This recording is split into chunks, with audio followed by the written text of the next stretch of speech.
everybody, what's up? It's Pastor Jared. We're so glad that you're here for week 2 of Standing Room Only. Have you ever been around somebody with a really bad attitude, like a friend or a family member, or even somebody you were driving next to that was really frustrated and irritated and they were just ready to let everybody know about it? You know, if we're honest, we've all encountered that kind of person. And if we're really honest, sometimes we are that person. But here's the thing, Jesus cares deeply about our attitudes. He cares about how we respond to life, to others, and to the challenges that come our way. So here's a question. How do you typically handle having an attitude? Do you shut down? Do you get angry? Do you resort to sarcasm or frustration? Listen, the good news is Jesus can teach us what a righteous attitude looks like. Let's look at what the Bible says about our attitudes. Ephesians 4:23 says this, "Instead, let the Spirit renew your thoughts and attitudes." Did you see that? The Holy Spirit empowers us to renew not just our thoughts, but also our attitudes. When we surrender to Jesus, He reshapes the way we think and respond to life. Now let's look even deeper. In Matthew chapter 5, verses 3 through 16, Jesus teaches what we call the Beatitudes. These verses describe what a righteous attitude looks like in the life of a believer. Listen to what Jesus says. "God blesses those who are poor and realize their need for Him, for the kingdom of heaven is theirs.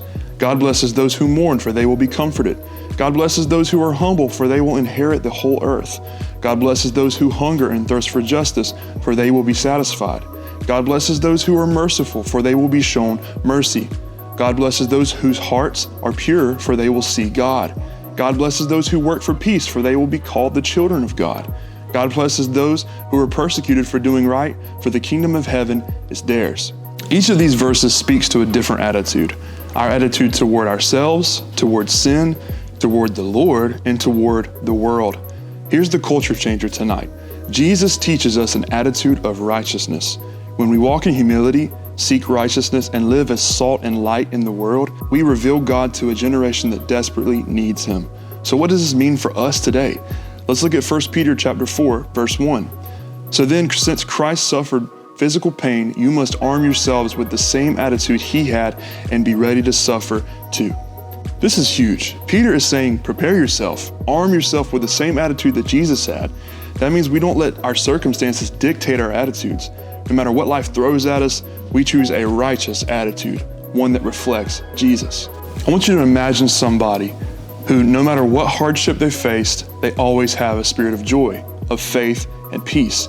Even when things get tough, they respond with love, patience, and trust in God. That's a Christ-like attitude. So let me challenge you. The next time you're tempted to let negativity, frustration, or sarcasm take over, ask yourself, how would Jesus respond to this? Jesus teaches us an attitude of righteousness. He calls us to reflect His character in our lives, toward ourselves, toward sin, toward the Lord, and toward the world. So today, make the decision to take on the attitude of Christ. Now, as we get ready for small groups, remember that these groups are only beneficial to building our community if we're honest and vulnerable with each other. Speak up with boldness. But don't forget to listen to your friends without judgment. They may need you more than ever. You may not even realize that. Let's see how we can apply this to our lives in groups tonight.